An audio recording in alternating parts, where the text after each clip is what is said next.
¿Qué tal? ¿Cómo estáis? Yo ya en México, en Ciudad de México, recién llegado de Austin, y aquí estoy en la sede de Ricoh Mexicana para disfrutar y poder trabajar con la pantalla interactiva de Ricoh, porque han pasado cosas muy interesantes en Austin. Deportivamente hablando, con la estrategia, con las novedades, que han habido muchas interesantes, pero sobre todo con esa decisión final de la descalificación de Charles Leclerc y de Lewis Hamilton por una irregularidad técnica que tuvo un impacto notorio, definitivo en la clasificación final, en ese podio que finalmente fue para Lando Norris y para Carlos Sainz en segunda y tercera posición. Nueva victoria de Max Verstappen, pero vamos a hablar de todo ello en la pantalla. No os olvidéis, si os gustan estos vídeos, ya sabéis, suscribiros, le dais al like, campanita y me dejáis comentarios, que ya sabéis que siempre que puedo les echo un vistazo, os contesto, interactuamos. Me gusta saber vuestra opinión porque es tan válida como la mía y sobre todo con respeto. Venga, no me demoro más, vamos allá. Empezamos a hablar de este Gran Premio de Estados Unidos en Austin, un clásico ya, circuito repleto de gente a tope y una atmósfera bestial siempre en Austin, en este circuito, con un asfalto muy abrasivo, con un asfalto que puso en la picota a las estrategias, que nos situaron en una estrategia de más de una parada y que tuvieron que hacer frente a los equipos en una situación muy complicada, no solamente por el tipo de circuito, que en su primera parte es muy Suzuka, muy Silverstone, con una larga recta en el sector 2 y un tercer sector con curvas ahí de baja velocidad enlazadas con esos largos curbones, sino que además estábamos en un fin de semana de sprint, y ya sabéis qué significa, 60 minutos de práctica, hay que decidir cómo vamos a hacer el setup del coche y tirarlo a pista, para la clasificación del domingo, para la sprint shootout, para la sprint y para la carrera. Por tanto, los equipos tienen que hacer muy buen trabajo de simulación y aprovechar muy bien los 60 minutos que son claves luego para decidir cómo va a ir el coche arreglado para el resto del fin de semana. Y ese hecho es importante, luego lo veis, porque las consecuencias que tuvo, sobre todo en el caso de Charles Leclerc y de Lewis Hamilton. Vamos a empezar con el podio de la sprint, una carrera, un formato que ya sabéis que levanta muchas discusiones. A mí es una cosa que me gusta, más que el formato en sí, el espectáculo que trasladamos con la clasificación el viernes y el sábado con el sprint, me gusta porque pone a muchos coches y pilotos fuera de su situación. El hecho de tener solo 60 minutos hace que los equipos a veces no encuentren el rendimiento óptimo del coche, que los pilotos no puedan encontrar tampoco la mejor manera de pilotarlo en el circuito y al final que las estrategias, los rendimientos, las tandas largas no estén claras antes de empezar la carrera, y eso es bueno. Y cuando hace calor y estamos en un circuito tan agresivo y abrasivo como el de Austin, hace que pasen cosas sorprendentes. Max Verstappen no falló en la sprint, victoria con un rapidísimo Lewis Hamilton, que en este tipo de circuitos siempre va muy bien, más aquí en Estados Unidos, y con Charles Leclerc, que fue uno de los protagonistas del doble sentido del fin de semana, pero no me voy a extender mucho en el sprint, porque ya visteis que las pocas alternativas que hubo fueron las de Carlos Sainz, salieron todos en medios, y él fue a por el blando, algo que una decisión, cuando eres el único en la parrilla que haces algo, no está del todo bien. Al final pudo conservar la posición, algo que no está nada mal. Pero nos vamos al domingo, sabíamos que sería una carrera de 2 paradas, que sería muy complicado con los equipos guardando neumáticos medios, guardando los neumáticos duros para la carrera, pero que obviamente ese hecho de tener 2 paradas condicionó y mucho el resultado final, entre otras cosas porque Mercedes con Russell y Hamilton intentaron ir a una parada. Lo intentaron alargar esa primera parada más que el resto de competidores, sobre todo que Norris y que Verstappen, y ahí vieron que se equivocaron. Pero reaccionaron a tiempo, no hicieron como Leclerc, que al final sí la ejecutó a una sola parada y sufrió mucho al final perdiendo posiciones. Mercedes reaccionó bien, a tiempo, y fue capaz de intentar ir a 2 paradas, algo que al final le dio su rédito y casi estuvo a punto de ganar la carrera. El duro no funcionó como se esperaba, no fue ese neumático que te permitía hacer muchísimas vueltas con un ritmo constante, sin degradación. Sufrió tanto o más que el medio, y fijaros, 20 vueltas con el medio y 18 final. ¿Qué hubiera pasado si Hamilton aquí reacciona a la entrada de Verstappen y entra para defender posición cuando aún estaba liderando Norris? No lo sabemos. No somos adivinos. Yo no soy adivino al menos, pero seguro que esas 2 vueltas que le faltaron al final para dar caza a Verstappen, a lo mejor las hubiera hecho con un poco más de neumático y por tanto hubiera habido la posibilidad, quién sabe, de ganar esa carrera. Norris, buena carrera del piloto británico, un circuito que le iba muy bien al McLaren, pero que entre que el duro no fue un buen neumático para McLaren o no se adaptaba muy bien, que tuvo que hacer lift and coast para ahorrar combustible durante la segunda parte de la carrera, al final también lo pasa mal para incluso conservar la tercera posición, porque venía Pérez desde atrás, venía Sainz desde atrás y prácticamente casi se le queda con el podio. Leclerc, lo decíamos, lo pasó... A ver, ¿dónde estamos? Ahí. Leclerc lo pasó muy mal con ir a una sola parada, error gravísimo ahí, yo creo, de estrategia del equipo y de la falta de reacción, más que de la estrategia, de la falta de reacción, viendo cómo estaba yendo la parrilla, y por tanto se cayó. Todos sus gritos en la radio, pero se fue cayendo hasta esa posición, que al final tampoco lo fue por la descalificación. Bien Alpine, está encontrando un buen suelo, está encontrando un buen sitio donde empezar a trabajar y correr, y voy a decir Tsunoda, que además se llevó la vuelta rápida, y me quedo con el comentario de los dos Aston Martin. Empezó muy mal el fin de semana para ellos, luego veremos las consecuencias en las manguetes y en los frenos. Al final rompieron el parque cerrado porque el rendimiento había sido fatal en el sprint, cambiaron los reglajes y tuvieron una buena carrera, decente, buen ritmo, que les hubiera permitido salir del pit-lane y llegar a los puntos, tanto para Fernando como para Lance Stroll, pero voy a poner en contexto de que ellos sí pudieron cambiar el reglaje de los coches y adaptarlo a todo lo que habían visto durante la clasificación del viernes y sobre todo durante la sprint, y eso, quieras o no, tiene una cierta ventaja sobre el resto de competidores, con lo cual vamos a ponerlo entre comillas, pero fue positivo romper el parque cerrado y aprender de esas nuevas piezas que veremos luego para sacarle buen rendimiento. Me gustó el ritmo tanto de Fernando Alonso, que terminó abandonando con el suelo roto, como de Lance Stroll, pese al error de entrar en parrilla cuando tenía que ir al pit lane. Un síntoma más de que a veces me da la sensación de que está poco concentrado en lo que está haciendo, o que realmente la presión de que no están llegando los resultados están haciendo mella con el piloto canadiense. Veremos qué depara estas próximas carreras, pero sobre todo aquí en México es clave para Aston Martin para ver si el rendimiento de esas nuevas piezas es bueno o lo van a pasar mal de aquí a final de temporada. Y último comentario para Sargent, un puntito junto al Albon, que también sumó puntos para Williams, por tanto, cuando hay que criticarle, yo le critico, cuando no me parece bien lo que hace, cuando digo que no está progresando bien, pero este fin de semana en su casa hizo un fin de semana muy sólido, y por tanto, mi aplauso para el piloto norteamericano, que seguro que necesitaba ese punto porque es el único asiento que no está confirmado para el año que viene, y seguro que lo está luchando. Pocas más cosas más a nivel de estrategia. Tsunoda, que consiguió obviamente la vuelta rápida con el neumático blando, como se clasificó dentro de los 10 primeros, suma el punto en una situación de parada gratis que tenía y que por tanto dejó este final de carrera interesante. Me gustó la carrera, estratégicamente muy competida, con un Verstappen que, hombre, no nos engañemos, ganó la carrera con problemas de frenos. ¿Significa lo que hemos visto este fin de semana que se ha terminado la hegemonía de este piloto y este equipo? Yo creo que no, tuvo problemas de frenos, tuvo que sacrificar ritmo y terminar la carrera, que yo creo que hubiera sido, incluso si la hubiera tenido que batallar, hubiera tenido alguna décima más a la hora de pelear con Hamilton, que venía fuertísimo. Me gustó mucho la actitud de Hamilton este fin de semana en este circuito, a la que se encuentra bien con el coche y a la que huele a la sangre, saca ese talento que caracteriza, y que no en vano estamos hablando de un 7 veces campeón del mundo, nos guste o no, como piloto son 7 títulos y eso significa que hay mucho talento dentro. Y Lando Norris, que a la postre sería el segundo clasificado.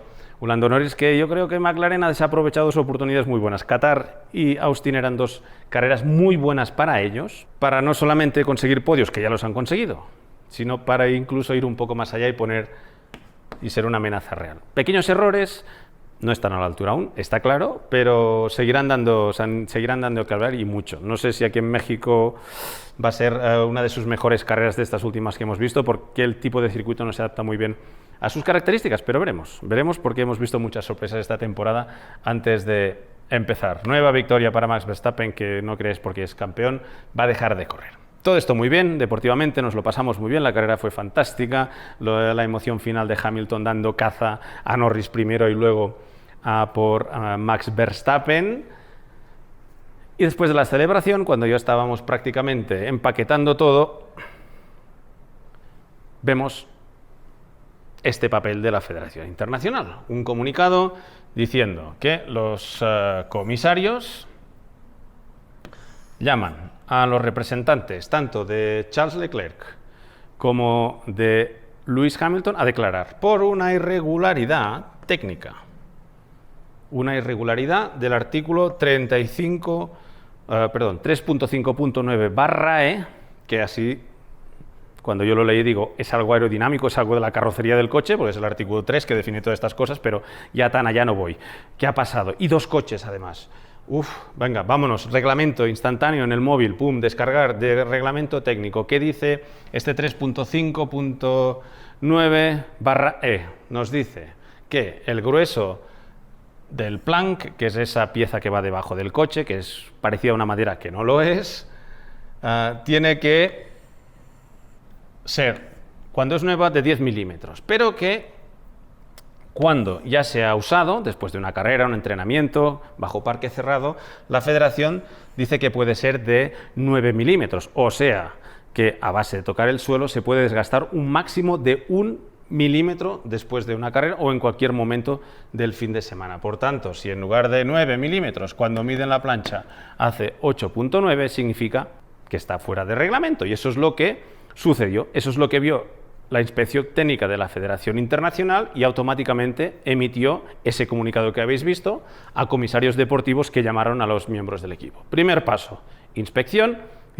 Aquí hay algo que no cuadra con el reglamento y, por tanto, ¿qué es esa madera? Pues mirad, esto es una foto hecha desde el coche abajo, cuando se levantan después de un accidente, pues eso que llevamos madera, que no lo es, que es hecho de una resina especial que tiene que tener una densidad determinada por el reglamento técnico, pero que parece una madera, y cuando la veáis suelta es como una madera. Es una resina fenólica, que es el que va debajo del coche. A raíz del accidente de Ayrton Senna, la Federación pensó que había que tener algo que fuera como un fusible y que fuera un límite en el suelo, que tocara en el suelo y que además tuviera un desgaste controlado en lugar de que fuera tocando el coche, que es mucho más peligroso. Y además dijo, ¿y cómo voy a controlar las alturas del coche para que no vaya tocando en el suelo o arrastrándose por el suelo y sea peligroso? Pues muy bien, pongo un fusible, pongo esta madera aquí debajo con un grueso y les digo que solo pueden desgastarlo 1 milímetro. Pues eso es lo que hicieron. Y además, la Federación, además de tener unas medidas y una densidad concreta y una posición que tiene que ir en todos los coches por igual, les dice que tiene que haber 4 puntos de control, 4 agujeros, 1, 2, 3 y 4, antes eran 6, en 2022 eran 6, ahora son 4, que son las zonas de control. Zonas de control, que es un agujero, ¿dónde va? Al suelo del coche, a esta parte de aquí, vamos a decir, de donde se fija la madera, donde se fija esta tabla. Y lo que miden es la diferencia entre este punto de aquí y el agujero. 9 milímetros, perfecto. 9,1, perfecto. 8,9, mal. Reporte técnico, ¿vale?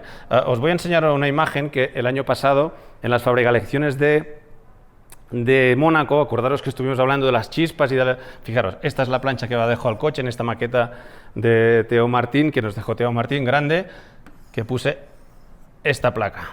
Aquí, esta tabla, que no es otra cosa que esto que tenéis en esta imagen, fijaros, está dividida en 2 trozos, esto sería esta parte que va aquí delante, más o menos cortada aquí, luego este trozo, pues este es el trozo, y fijaros qué pasa cuando roza con el suelo, pese a que es de un material, ahí está el bolígrafo, pese a que es de un material que no se gasta tanto como la madera, no se calienta tanto como la madera y tiene un coeficiente de fricción muy bajo para no frenar al coche, sí que se va desgastando por ese roce que tienen, ¿vale? Y además obliga a tener estas planchas de aluminio, no es de aluminio, es un metal, es una aleación, que no solamente sirven para fijar la madera al coche en estos puntos y en estos, sino que además hacen esas chispas que vemos durante el coche cuando toca el suelo, pues está provocado por estas pequeñas piezas metálicas que veis aquí, que son de una aleación también determinada por la Federación Internacional. Y por tanto, lo que mide la Federación es en este agujero, que nos deja el chasis, la distancia entre esta madera y el fondo. Mide la profundidad. Si es 9, lo que hemos dicho, perfecto. Si es 10, fantástico, es decir, que está nueva. Si es 8,9, estamos mal. Y da igual si la medimos desde la pieza metálico como de la madera, porque se gasta por igual. Esto va todo plano, va todo liso, a una sola superficie y por tanto se gasta por igual. Quería enseñaros esto porque me parecía curioso, hace un año lo estuvimos hablando. Bueno, pues ¿qué pasó? Reporte técnico, se escucha la declaración de los dos equipos, ambos equipos coinciden en que las medidas que ha hecho la Federación Internacional son las correctas, que se ha hecho bien, que el procedimiento, y ambos equipos, y lo vemos aquí, asumen que es difícil hacer las alturas en un fin de semana de gran premio como este, que solo hay 60 minutos, que es un circuito muy bacheado y que por tanto era muy difícil determinar la altura concreta del coche a la hora de determinar de qué manera se podría gastar. Al final,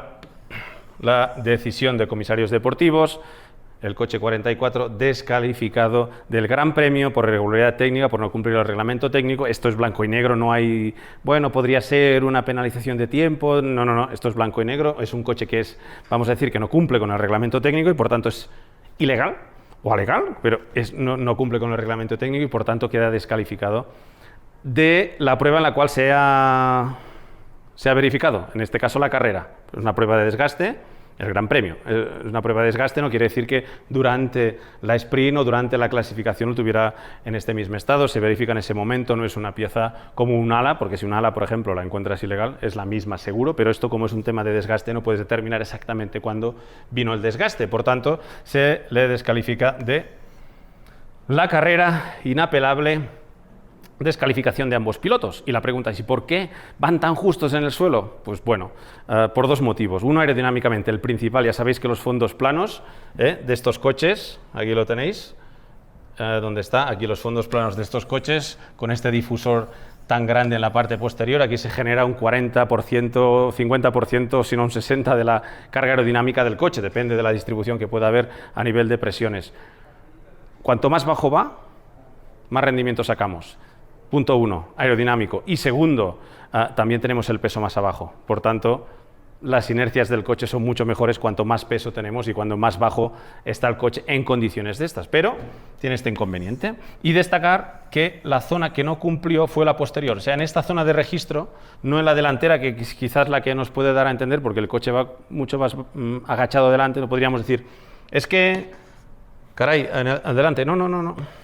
Era en la parte posterior. Este es un circuito no solamente bacheado, sino con muchas curvas enlazadas, pasando por encima de los pianos, y seguramente en estas curvas de alta velocidad, en la que hay mucha presión y baja mucho el coche con depósitos cargados, es cuando seguramente esta zona sufrió más desgaste y por tanto hubo el grueso bajó de esos 9 milímetros o de ese milímetro de desgaste máximo que permite la Federación Internacional. He recibido muchos mensajes diciendo, Albert, ¿y por qué solo hicieron 4? Es verdad, verificaron a solo 4. Primera cosa que quiero decir en estas cosas es que estoy completamente de acuerdo y positivo y a favor del sistema que se sigue, que todo el procedimiento se ha hecho de manera correcta y que no veo ninguna laguna, ninguna zona gris que me pueda dar a que pensar que ha habido algún favoritismo hacia un lado o hacia otro. No, he recibido muchos... No, olvidaros de esto, esto se hace el viernes, se hace el sábado, se hace el domingo, cada Gran Premio, 3, 4, 5 verificaciones diferentes después del Gran Premio.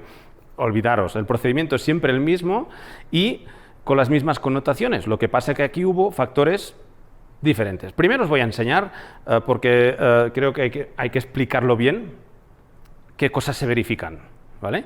En una carrera. Mira, os he sacado los reportes del representante técnico, que es Joe Bauer, el responsable técnico, qué es lo que se verifica en los coches, por ejemplo, después de este Gran Premio de Estados Unidos. En clasificación sería otra cosa, después del sprint shootout sería otra cosa, el próximo Gran Premio puede ser otra cosa. Puntos importantes, no se verifica todo en todos los coches, es imposible. Es imposible verificar todo en todos los coches. No hay manera humana, no hay personal disponible, hay verificaciones de ciertos elementos que requieren maquinaria, que requieren un proceso lento y por tanto sería imposible. Y por tanto se hacen controles aleatorios, que no se explican a los equipos, obviamente, porque si sabes que te van a verificar, mal vamos, ya todo el mundo estaría muy precavido y a lo mejor dejaríamos otras cosas por hacer.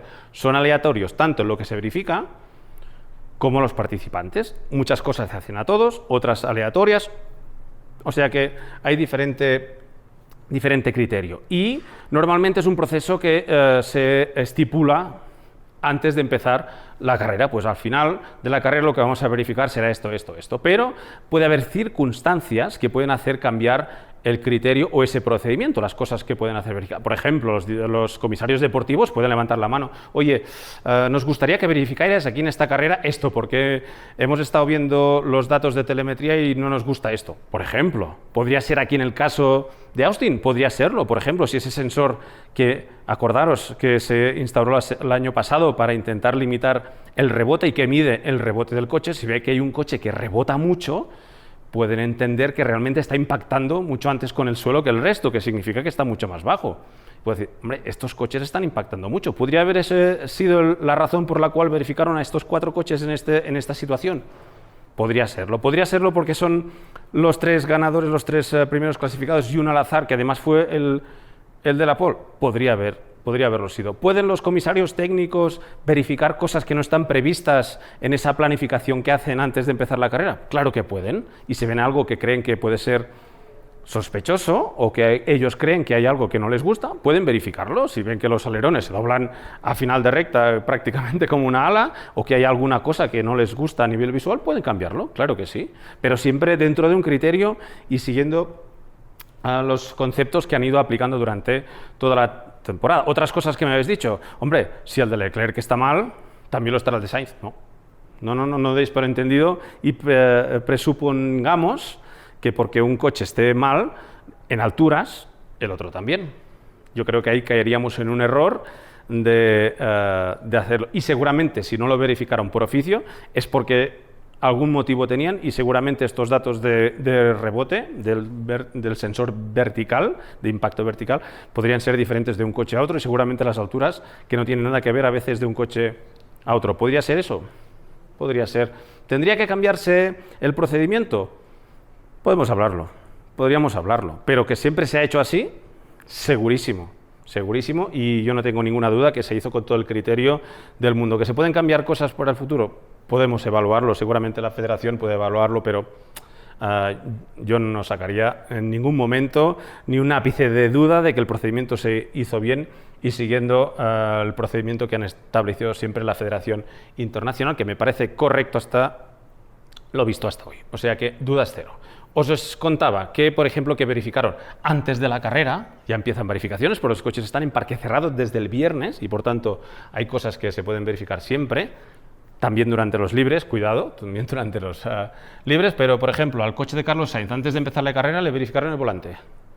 Fueron allí, le desmontaron el volante, verificaron cosas, si se lo llevaron o no, eso ya no sé, pues no está delante, pero le verificaron el volante para ver cosas antes de empezar. O, por ejemplo, antes de empezar la carrera, se verificó la flexión del suelo, de la parte delantera del suelo, para ver si estaba cumpliendo con el reglamento. Fijaros, Verstappen, también Leclerc en ese momento, 3 coches. 3 coches más se les verificó de combustible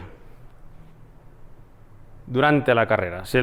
Antes de salir a pista se les sacó un poco de gasolina y durante la carrera ya se verificó. También, fijaros, se verificó aceite, en la parrilla se verificaron neumáticos y las temperaturas, se verificaron muchísimas cosas, fijaros, en estos coches, no en todos, son controles aleatorios, eso significa y diferente concepto. En definitiva, muchísimas cosas antes o cosas que se verifican en todos directamente, ¿vale? Después de la carrera, ¿qué pasó después de la carrera? Se pesaron todos los coches, todos. Procedimiento, pum, báscula, peso. ¿Qué más? Se verificó de todos los coches que terminaron la carrera, se verificó el volante también. Y diferentes conceptos aerodinámicos en diferentes coches, pero diferentes cosas aerodinámicas en diferentes coches. Por ejemplo, el 11, el 4 y el 22. Bueno, no todos. Todos estos elementos aerodinámicos, alas... por ejemplo, una tontería, el espejo, todos estos conceptos se les verificaron a diferentes coches. También el ala trasera. Aquí, ahí va. Physical floor y plan. Physical floor, que es decir, una inspección visual del suelo y el desgaste de la tabla inferior, esa madera, a 4 coches, los que decíamos, esos 4 coches. Y toda esta serie de parámetros que van desde temperaturas, todos son parámetros electrónicos a todos y cada uno de los coches, pero no se termina aquí, todas estas cosas se verificaron también en los otros coches. En definitiva, que hay mucho trabajo detrás, que se sigue un criterio más o menos igual en todas las carreras y que yo entiendo que es aleatorio en los números y en los coches en los que se seleccionan para hacerlo más incierto para los equipos. Por tanto, tienen que estar preparados y tener el coche siempre legal porque no saben qué es lo que te van a verificar, no te lo van a contar. En este caso, sea por el tipo de circuito, sea por los sensores que analizó, sea porque fueran los 3 primeros más el poleman, sea el motivo que fuera, se decidió esos 4. Y hay otro motivo que vosotros decís, hombre, pues seguro que si Leclerc fue excluido también lo será Sainz, lo decíamos antes. Bueno, está en potestad de cualquier equipo presentar una reclamación.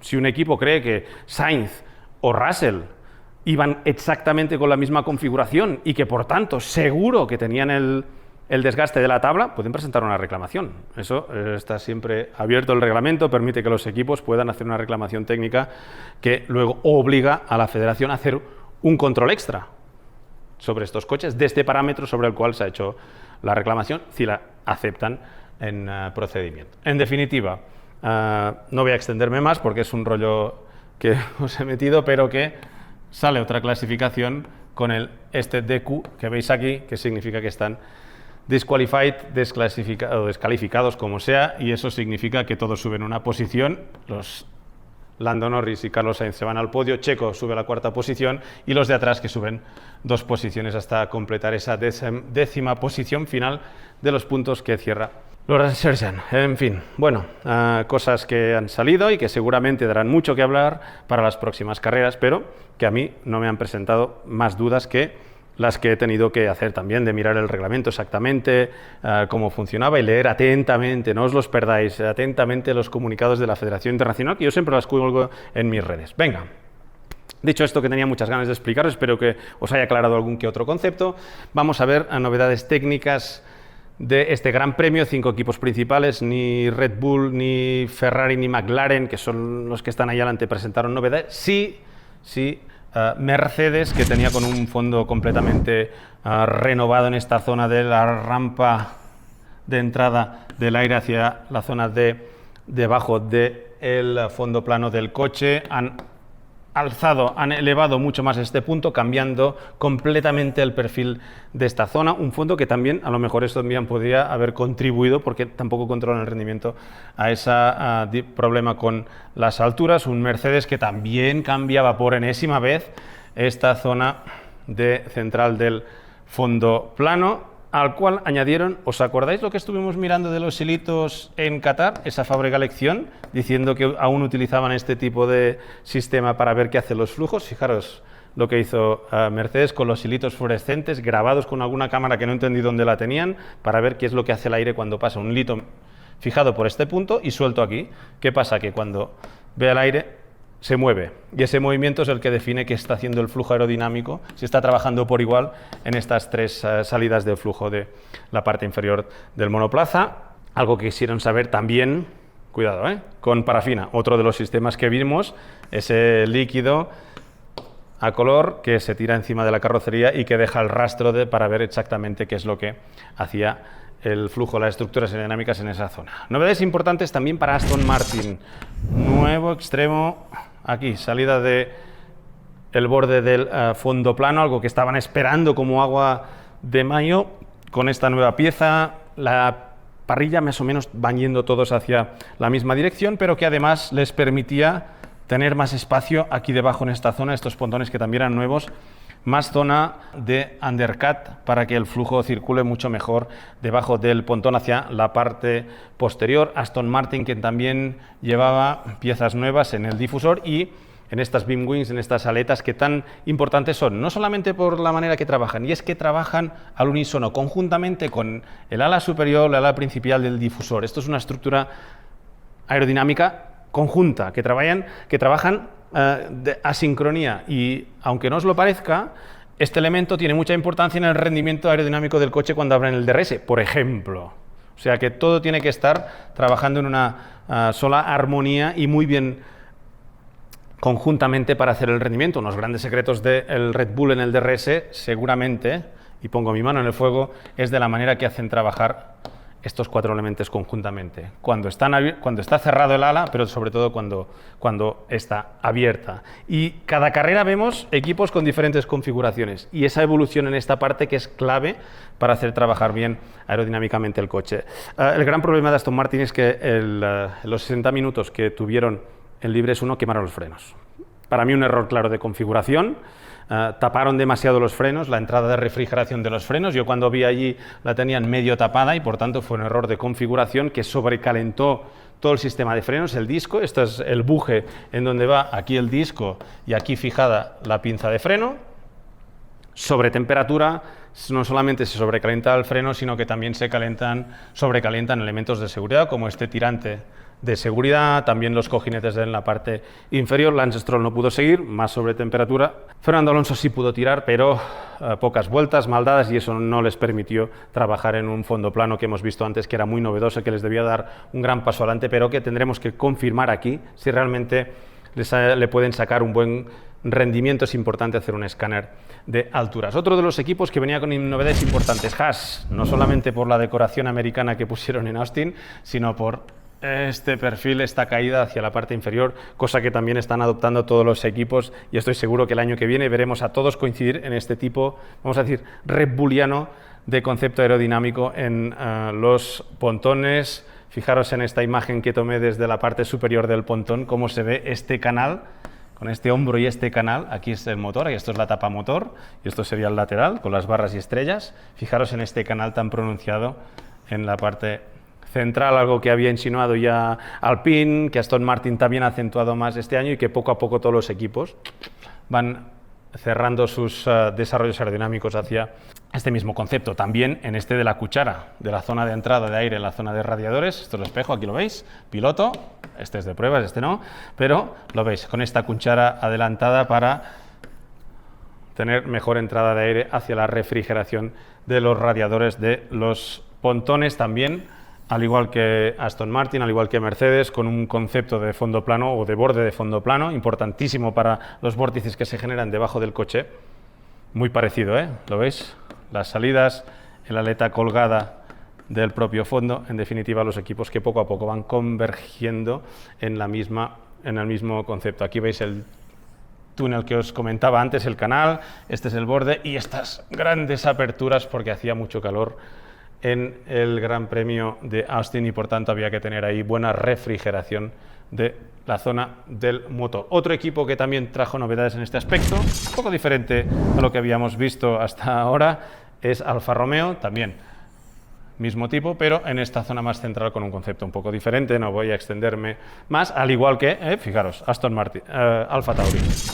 Clavado, ¿eh? Estamos todos prácticamente yendo al mismo concepto que está funcionando y que por tanto los equipos no se complican mucho. Alfa Tauri, que también llevaba novedades en la zona del túnel de entrada debajo del fondo plano. Y finalmente esta última foto que os quería enseñar por toda esa fábrica lección que hicimos con los elementos de refrigeración del piloto, no yo, del piloto. Esto es de Carlos Sainz, que muy amablemente nos lo dejó con el hielo para refrigerar, bajar la temperatura, y luego quise vivir en primera mano lo que se siente en un gran premio como el de Qatar con esta sauna portátil, que en definitiva lo que hizo es hacerme sudar y de qué manera, pero me gustó, me lo pasé bien, espero que vosotros también, y espero que os haya gustado este vídeo. Ya lo sabéis, os suscribís al canal, dejadme en los comentarios, que me encanta leeros con respeto siempre, y una vez más, gracias a la pantalla interactiva de Rico Mexicana aquí en Ciudad de México, que me han acogido con los brazos abiertos y que estoy muy agradecido. Bueno, no os perdáis este fin de semana Gran Premio de México, que viene cargadito. Esperemos que terminen todos los que empiezan dentro de la clasificación. Nadie quiere ser excluido, ni mucho menos. Yo, absolutamente. Saludos.